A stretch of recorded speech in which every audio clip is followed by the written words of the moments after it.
Hello students, my self Anil Kumar Sharma, assistant professor LBS government college Kotputli.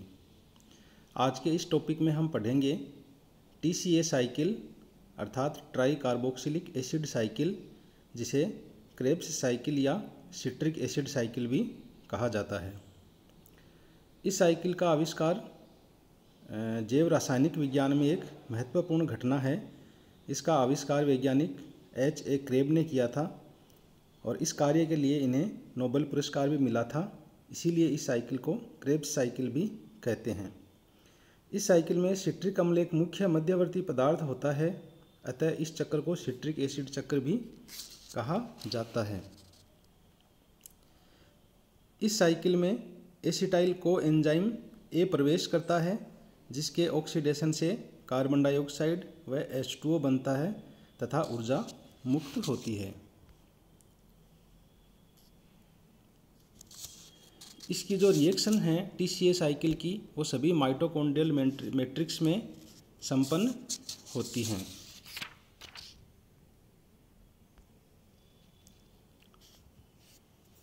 TCA cycle की reactions देखें तो इसमें सबसे पहले ग्लाइकोलाइसिस से जो प्रोडक्ट बनता है पायरूवेट, उसका ऑक्सीडेटिव डिकार्बोक्सिलेशन होता है, जिसके द्वारा एसिटाइल को एंजाइम A बनता है। यह क्रिया पायरूवेट डिहाइड्रोजनेज कॉम्प्लेक्स अर्थात PDH कॉम्प्लेक्स की एंजाइम की उपस्थिति में संपन्न होती है। यह step glycolysis and TCA cycle का मुख्य कनेक्टिंग लिंक स्टेप है। TCA साइकिल की रिएक्शंस देखें तो सबसे पहले स्टेज में इसमें सिट्रेट का फॉर्मेशन होता है। ऑक्जेलो acetate acetyl co enzyme A से कंबाइन होकर सिट्रेट बनाता है। यह अभिक्रिया जो है वह एंजाइम सिट्रेट सिंथेज की उपस्थिति में संपन्न होती है। स्टेप सेकंड एंड थर्ड एक तरीके से कंबाइंड स्टेज हैं, जिसमें सिट्रेट का आइसोमराइजेशन आइसोसिट्रेट में होता है।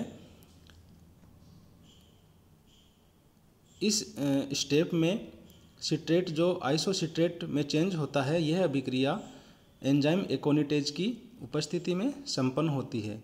यह एक दोहरी प्रक्रिया टू स्टेज रिएक्शन है, जिसमें पहले सिट्रेट का डिहाइड्रेशन होता है और उसके बाद में उसका दोबारा हाइड्रेशन होता है, जिसके फलस्वरूप एक इंटरमीडिएट सिस एकोनिटेज बनता है और सेकेंड स्टेज में आइसोसिट्रेट बनता है।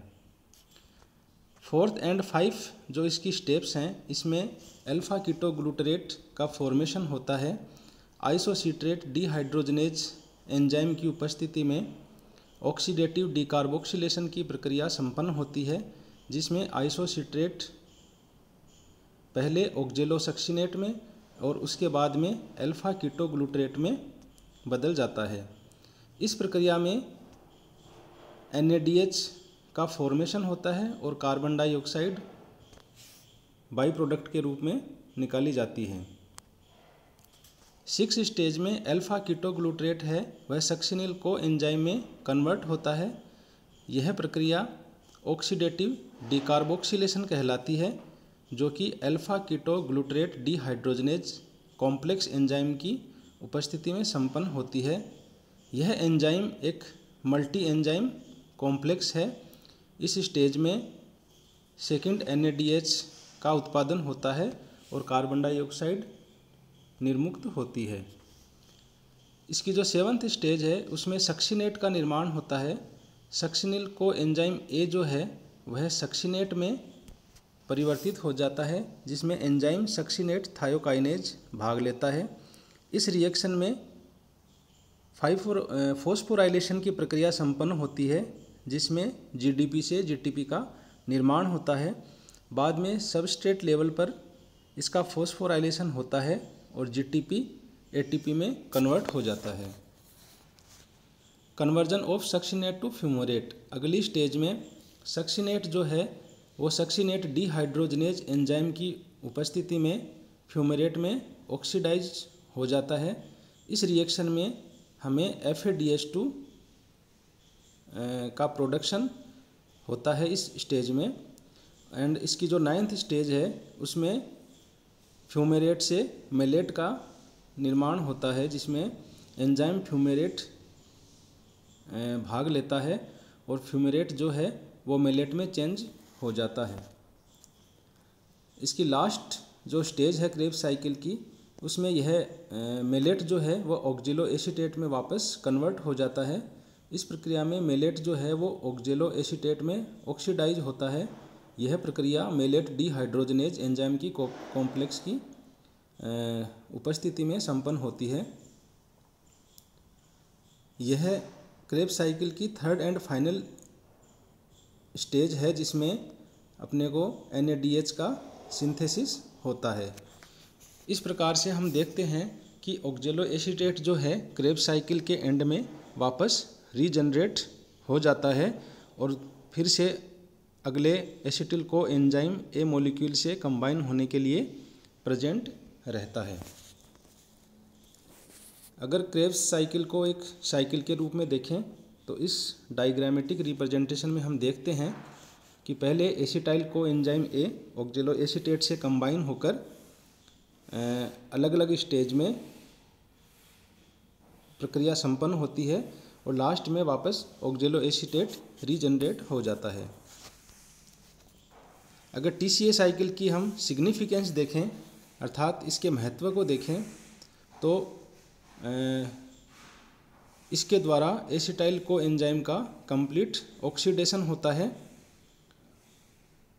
ऑक्सीश्वसन की एक ये महत्वपूर्ण अभिक्रिया है जो माइटोकॉन्ड्रिया में मैट्रिक्स में संपन्न होती है और ग्लाइकोलाइसिस का जो एंड प्रोडक्ट है पायरुवेट, वह आगे एसिटाइल को एंजाइम ए में कन्वर्ट होने के बाद माइटोकॉन्ड्रिया में इसका ऑक्सीडेशन होता है, जिसके द्वारा ATP का जनरेशन होता है। यह फाइनल कॉमन ऑक्सीडेटिव पाथवे है।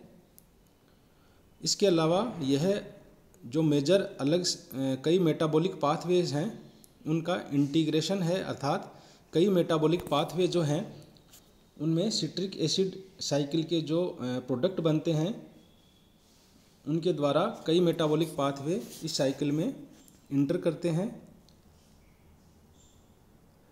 TCA साइकिल जो है ये एक्सेस कार्बोहाइड्रेट को जो है वह न्यूट्रल फैट में कन्वर्ट करता है और फैट को कार्बोहाइड्रेट में बर्न कर देता है। Carbon skeleton of amino acids finally enter the TCA cycles. Protein metabolism and fat metabolism के जो प्रोडक्ट हैं वह फाइनली एमिनो एसिड्स का जो कार्बन स्केलेटन है वह भी TCA साइकिल में ही इंटर करता है, जिसके द्वारा उसका ऑक्सीडेशन होता है।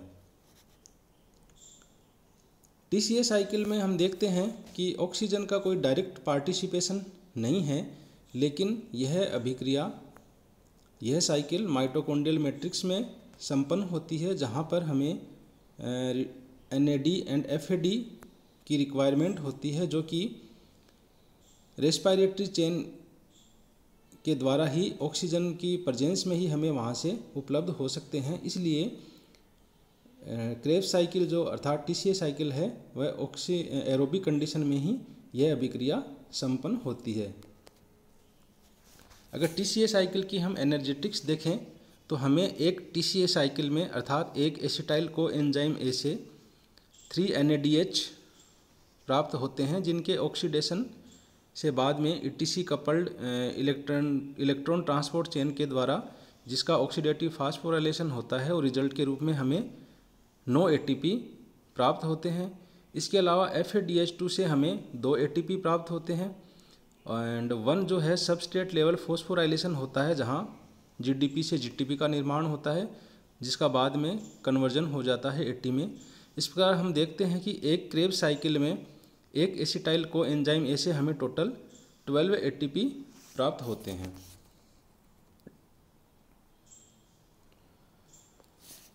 हमने देखा था कि ग्लाइकोलाइसिस में हमें ग्लूकोज के एक मॉलिक्यूल से 2 पायरुविक एसिड के 2 मॉलिक्यूल प्राप्त होते हैं। इस प्रकार हम अगर देखें कंप्लीट क्रेब्स साइकिल के दौरान तो ग्लूकोज के एक मॉलिक्यूल से हमें टोटल क्रेब्स साइकिल में 2 के एसिटाइल को एंजाइम के से हमें टोटल 24 एटीपी प्राप्त होते हैं, जबकि ग्लूकोज के एक कंप्लीट ऑक्सीडेशन से हमें टोटल 38 एटीपी मॉलिक्यूल प्राप्त होते हैं।